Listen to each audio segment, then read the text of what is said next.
遇到唔負責任嘅補習老師呢，唔好話學生啊，作為補習老師呢，我都好沮喪。我記得我讀英語教學碩士嗰陣時，教授一再強調，作為老師呢，唔可以有確認偏差。簡單咁講，確認偏差即係話曳嘅學生，所有答案都一定係錯噶啦。睇人設，唔睇證據，直接跳去答案。似乎今次呢個補習老師完全向你展示咩叫做確認偏差。事緣係有個英文補習老師，補習社創辦人，佢踢咗我2次。喺留言入邊呢，佢話我踐踏學生嘅尊嚴係應該公開被譴責嘅。佢叫我教學生之前呢，要首先學翻點樣做人，做一個有品德有質素嘅人。咁當然我一頭霧水，我唔知佢講咩啦。原來佢對我呢番嘅評語呢，係源於網上邊一篇未經證實嘅文章嘅。熒光幕大家見到啦，係一篇叫做《最後的吶喊》嘅文章。篇文章呢，我假設叫做定邦作嘅先啦。咁定邦有個小學朋友呢，就係 Band 3中學嘅，我就鬧個學生。Band 3仔一世冇前途噶啦，我退翻錢俾你，你走啦咁。咁呢篇文章個作者定邦呢，就話呢個小學同學呢，係當年對佢親口憶述嘅。咁成件事真係錯漏百出啦。定邦嘅小學同學大幾年，早幾年係補過我，跟住佢個同學係 Band 3嘅，但係定邦而家就 Band 1水平 Band 1英文嚟嘅。咁兩個唔同中學，又唔同時空，又唔同年齡，又唔同 banding， 但係唔知點解佢哋又維繫到感情。定邦喺而家考緊 DSE 期間呢，忽然間要吶喊，佢唔係幫自己吶喊，佢唔係講自己俾人鬧嘅經歷。係3年前佢朋友俾人鬧過嘅經歷。喂，我3年前俾人鬧，我都唔記得咗人哋鬧我乜嘢啦，我都未必留住嗰種唔開心啦。喂，仲要係你嘅朋友俾人鬧，你都留住佢嘅唔開心。喺而家考試期間你要爆發。作為英文補習老師，見到篇文章有咁多巧合，一連串不幸事件，你都信？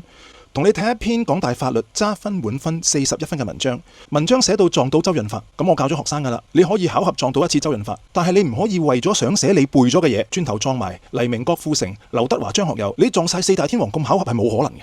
我就反問翻呢個補習老師，你好似讀記者出身嘅，你冇理由唔 fact check 噶。咁我仲有睇過呢個補習老師嘅 flash 嘅，我覺得佢所教嘅嘢係少少問題嘅。就以今次作文係一個切入點，我舉出2個例子，一篇文章42分全港第一，一篇文章41分全港第二。其實我哋作文又好，我哋寫投訴信又好，日常生活都好啦，做人做事講求細節先至有說服力，咁樣就可以唔俾人誤導，或者唔會誤導他人。2篇5星星滿分嘅文章都清楚交代個人名係邊個，公司幾時成立，時間、人名、地址呢啲一定要寫噶啦。你自己唔以身作則，我好難相信你嘅英文補習課程係會教到呢啲嘢嘅。作為老師，傳道授業解惑係好正常嘅事。所謂傳道，即係做人做事嘅基本道理，對方有冇清楚有邏輯嘅細節，令到件事有說服力啊？如果你唔係按照呢個基本道理做人做事，你點樣授業？你點樣解惑啊？即使我俾篇滿分5星星文章你，我叫你解點解滿分，你都解釋唔到噶啦，因為你作為老師本身做人做事都係冇呢個基本道理。睇投訴信，睇一篇文章，你唔睇有邏輯嘅細節就隨便鬧人啦。我同佢講作文又好，說話又好 listening 都好，其實都係邏輯行先嘅。咁佢嘅回覆就係話唔回應我啦。佢話我個文字已經反映咗我整個人嘅人品人格，大家成年人唔使咁明顯。我唔係好明佢講咩噶。咁跟住佢就 block 咗我啦。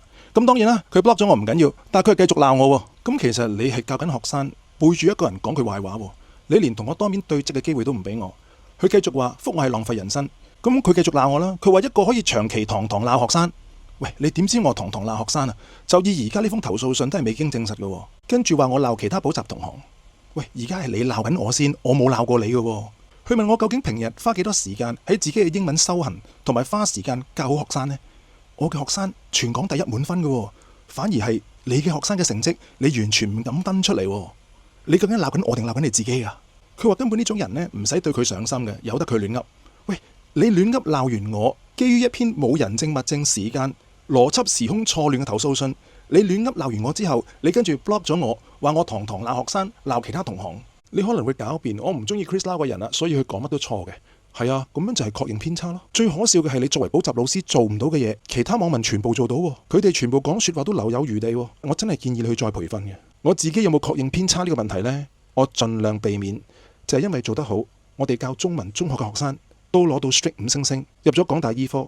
我哋教 SEN 學生，佢爭1粒星變成 strict 5星星嘅學生。呢2位同學分別係香港 DSE 有史以嚟英文科最高分嘅中文中學學生，同埋英文科最高分嘅 SEN 學生。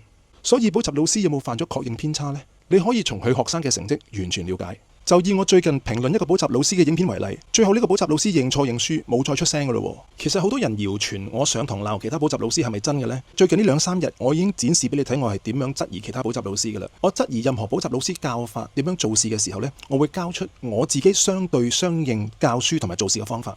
等學生有所學習。上條影片講咗 mistakes 同埋 errors 嘅分別，今條影片講俾大家聽，作文應該講求邏輯，講求細節。嗱，呢一樣嘢，連自己做補習老師，唔好話教書咁專業嘅範疇，喺日常生活佢都可以相信一篇冇頭冇尾、冇事主、冇時間嘅文章。你唔會期望呢啲英文補習老師平時生活做唔到啊，但係你相信佢教書做到喎。咁改文嗰刻，佢以一個評卷員嘅身份，佢又着唔着重細節呢？